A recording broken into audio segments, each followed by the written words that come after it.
Assalamualaikum warahmatullahi wabarakatuh. Kami ucapkan terima kasih kepada para sobat Dua Mata Jidul yang telah mendukung keberadaan channel kami ini. Dan jangan lupa untuk selalu like, share, subscribe, dan jangan lupa untuk membunyikan lonceng agar kalian tidak tertinggal video-video terbaru dari kami. Untuk para sahabat yang mengalami gangguan non-fisik, dapat menghubungi kami di nomor kontak yang tertera di bawah ini. Terima kasih. Assalamualaikum warahmatullahi wabarakatuh.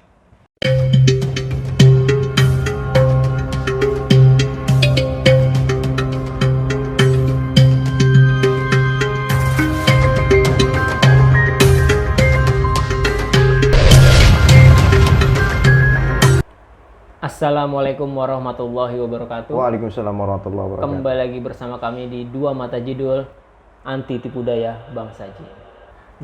Di kesempatan kali ini ada video ramai di TikTok nih Dul, tentang seorang anak bernama Gibran yang hilang 6 hari di Gunung Guntur, Jawa Barat. Jadi dari cerita si Gibran ini, dia dan teman-temannya naik gunung Dul. Sampai di pos 3 dia bikin tenda.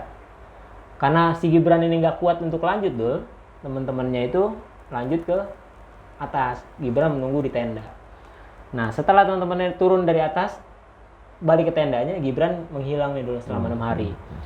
Setelah 6 hari kemudian, Gibran berhasil ditemukan oleh tim SAR ya Dul. Nah pengakuan si Gibran, dia itu ada yang manggil pertama dari tenda itu nih Dul.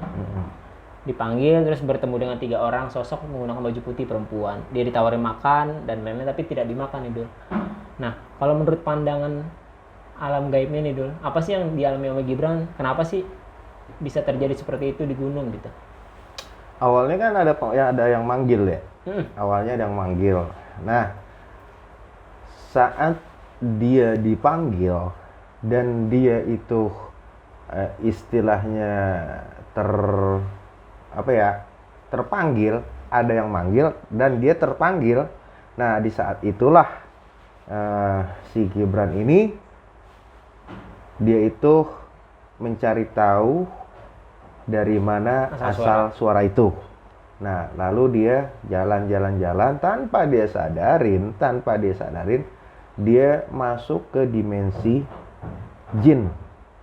Nah, kalau dibilang penguasa Gunung Guntur itu bukan sebenarnya. Jadi di situ kalau nggak salah dia jalan hampir mau ke arah lembah atau arah sungai. Nah di situ ada suatu istilahnya perkampungan atau rumah gaib dan masuklah dia di situ.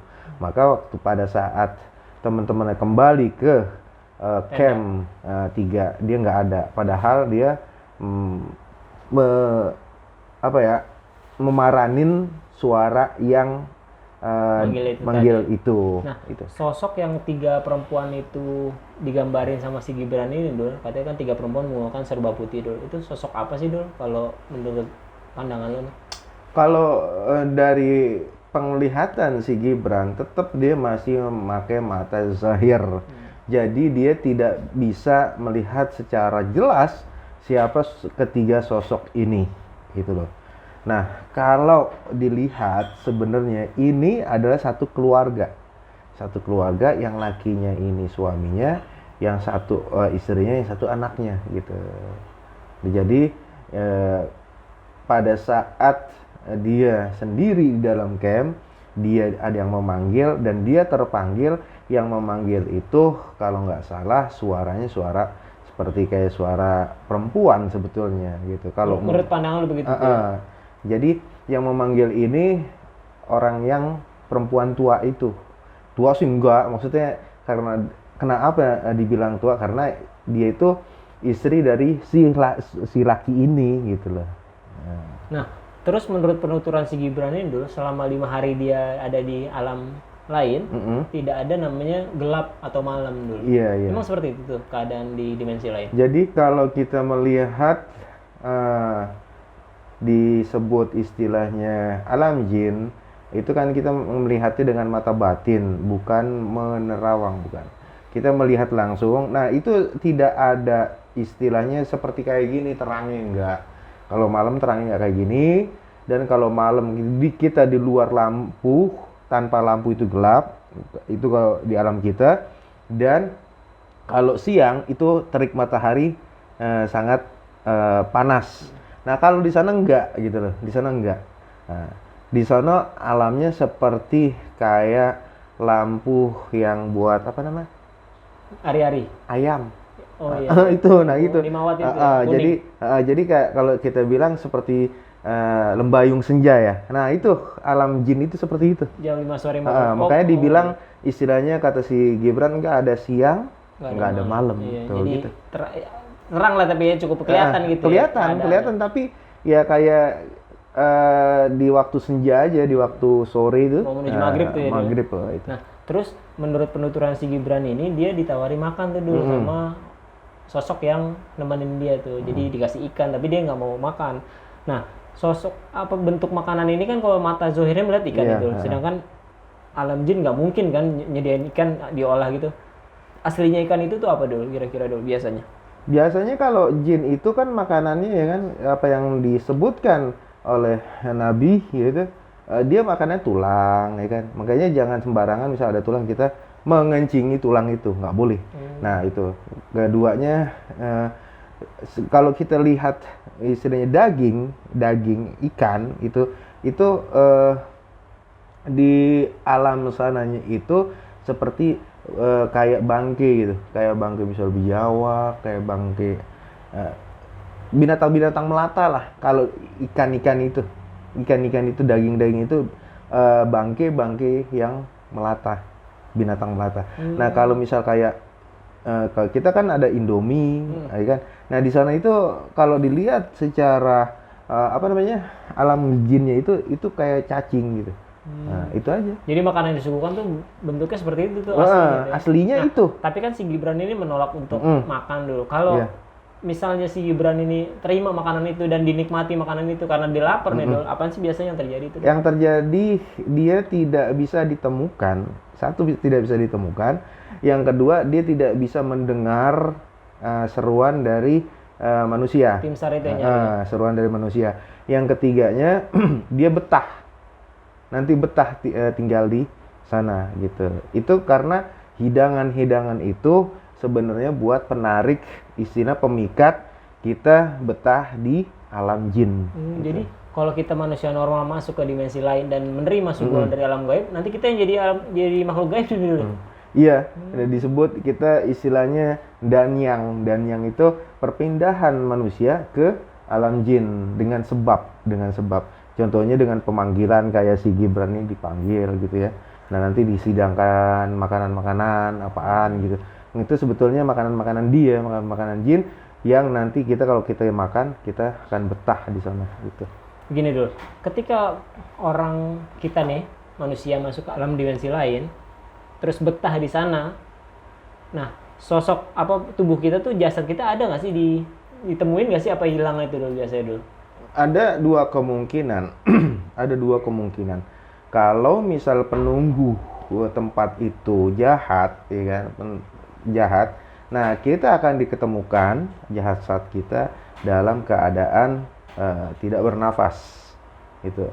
Tapi kalau misalkan di alam jin dan bangsa jinnya tidak jahat, ya, kita akan bisa diketemukan dengan catatan kita tidak makan apapun yang dilakukan oleh si Gibran. Nah, nanti kita akan ditemukan dengan istilahnya jasad kita utuh dan kita masih bernafas. Walaupun keadaan kurus lah karena makan 5 hari wajar lah. Lemes, kurus kan gitu. Wajar. Yang terpenting kita masih dapat air gitu. Oh iya, menurut penuturan Gibran yang dimakan cuman rumput, daun sama air sungai dulu. Iya, karena kan kalau misalkan rumput, ya kan, terus kayak air itu tidak bisa diserupai bentuknya oleh apa namanya bangsa jin. Bangsa jin. Nah, kalau kan cacing kan istilahnya di alam sana ada, di alam kita ada gitu. Tapi cacing ini terus daging-daging busuk ini bisa dimalih rupakan oleh bangsa jin gitu loh. Karena jin ini juga punya ilmu malih rupa. Ada yang memiliki ilmu malih rupa, tidak semua jin gitu. Nah, ini berlaku ke semua pendaki nggak sih Dul? Kejadian ini bisa terjadi ke semua pendaki nggak sih Dul? Biasanya ada indikasi apa sih kalau makhluk gaib tuh pengen ngajak kita ke alamnya gitu? Semua bisa terjadi oleh para pendaki gunung gitu. Kalau dia hati dan pikirannya itu satu gelisah, keduanya dia ada rasa jenuh, itu ada rasa gelisah, jenuh, nah timbullah lelah. Kalau sudah lelah, ya kan, daya konsentrasinya itu nggak penuh, gitu.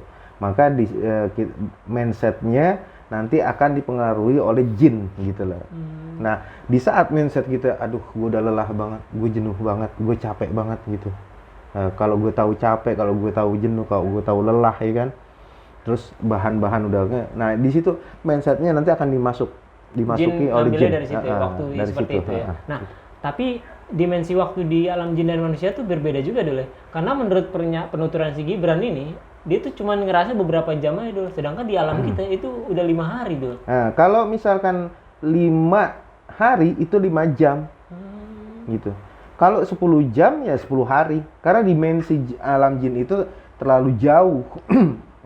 Misalnya kita umur setahun, di sana udah 100 tahun. Oh, ini berlaku juga kayak yang jin ngakunya udah umur ribuan tahun di Nah, dunia itu. ratusan tahun. Padahal dia di alam dia cuma baru berapa tahun juga gitu. Iya, kalau misalnya jin baru umur 3000 tahun berarti sama dengan manusia yang umurnya 30 tahun. Gitu ya. Gitu. Karena kelipatannya seperti itu ya. Iya. Oh, jadi jin bukannya tua, tapi emang umur Emang udah begitu, dimensinya gitu. beda.